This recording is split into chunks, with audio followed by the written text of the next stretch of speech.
Bismillahirrahmanirrahim.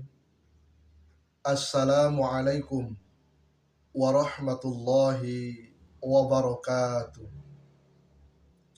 Hamdan wa syukran lillah. Salata wa salaman ala rasulillah. Wa ala alihi wa ashabihi wa mawala amma ba'du. Para pemirsa yang dirahmati oleh Allah subhanahu wa ta'ala, sebagaimana telah saya sampaikan pada materi-materi yang telah lalu, bahwa bulan Sya'ban memiliki keistimewaan tersendiri di antara bulan-bulan Hijriyah yang lainnya. Terlebih, keutamaan dan keistimewaan bulan Sya'ban berdasarkan kesepakatan para ulama dari hadis-hadis Rasulullah SAW, ada satu malam yang sangat istimewa di hadapan Allah Subhanahu wa taala, yaitu malam nisfu Sya'ban atau pertengahan di bulan Sya'ban. Hal itu disampaikan oleh Rasulullah SAW ketika dalam bulan Sya'ban beliau sering melaksanakan ibadah saum sunat. Ada sahabat yang memperhatikan, kemudian mempertanyakan kepada Rasulullah SAW, "Wahai Rasulullah, aku tidak melihat engkau berpuasa lebih banyak daripada bulan-bulan yang lain, yaitu dalam bulan Sya'ban ini." Maka ketika Rasulullah SAW mendengarkan statement dan pernyataan salah satu sahabatnya yang bernama Usamah bin Zaid, beliau pun menjawab, "Dzalika syahrun yaghfulun nasu anhu baina Rajab wa Sya'ban." Bahwa bulan Sya'ban adalah bulan yang sering dilalaikan oleh manusia yang letaknya antara bulan Rajab dan Ramadan. Wa huwa syahrun turfa'u fihi al-a'malu ila rabbil alamin. Padahal bulan Sya'ban, kata Rasulullah SAW, bulan di mana catatan amal manusia dilaporkan oleh malaikat kepada Rabbul Alamin. Di mana menurut para ulama, catatan amal manusia selama hidupnya mengalami 4 kali dilaporkan oleh malaikat kepada Allah. Yang pertama ada laporan harian, yaitu pada waktu subuh dan waktu asar. Yang kedua, laporan mingguan, yaitu pada hari Senin dan pada hari Kamis. Dan yang ketiga, laporan tahunan, yaitu pada pertengahan bulan Sya'ban. Dan yang keempat, catatan amal kita dilaporkan oleh Allah ketika kita telah meninggal dunia. Catatan amal kita disegel, distempel oleh malaikat, ditutup, kemudian dilaporkan kepada Allah Subhanahu wa ta'ala.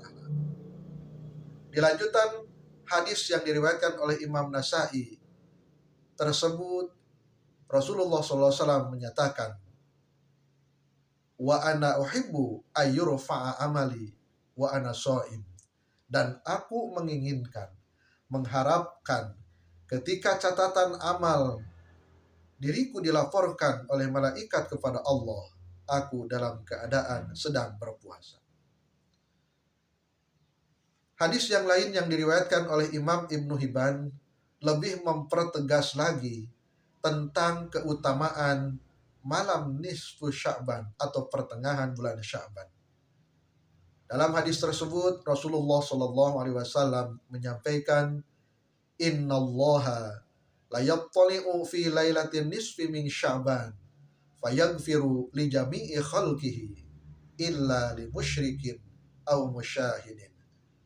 Sesungguhnya Allah Subhanahu wa ta'ala sangat memperhatikan, mengawasi seluruh manusia pada pertengahan malam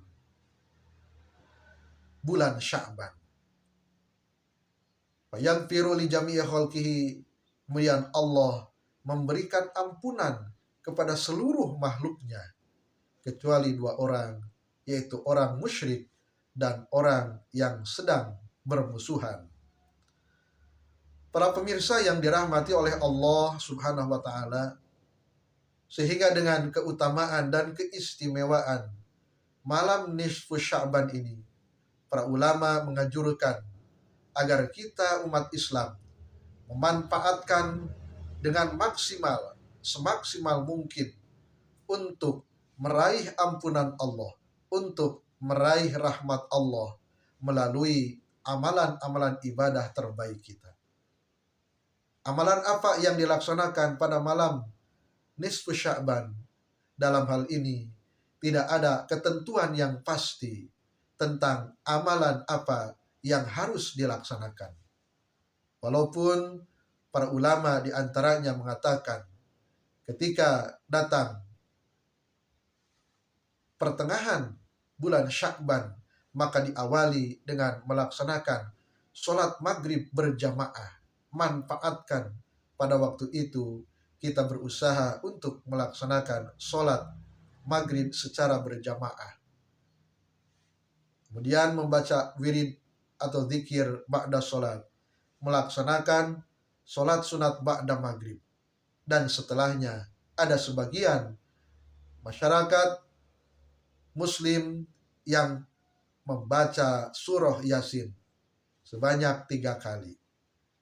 Setelah selesai membaca surah Yasin, kemudian dilanjutkan dengan melaksanakan sholat sunat tasbih.